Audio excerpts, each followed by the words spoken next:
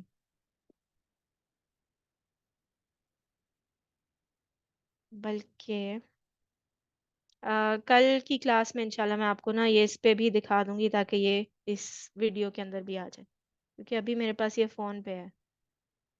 میں ایک دفعہ پھر سے پڑھ کے بتا دیتی ہوں. اللہم اجعلنی من المقربین، اے اللہ اجعلنی مجھے بنا دے من المقربین اپنے قریب بندوں میں سے، وجعل اور بنا دے امی میری ماں کو من الحور العین، حور العین میں سے. ٹھیک ہے، جزاک اللہ. وہی ہے. چلیں جی یہیں تک رکھتے ہیں. اگر کسی اور کا کوئی سوال ہے تو ہینڈ ریز کر لیں، ورنہ پھر ہم اس کو اینڈ کرتے ہیں کلاس کو.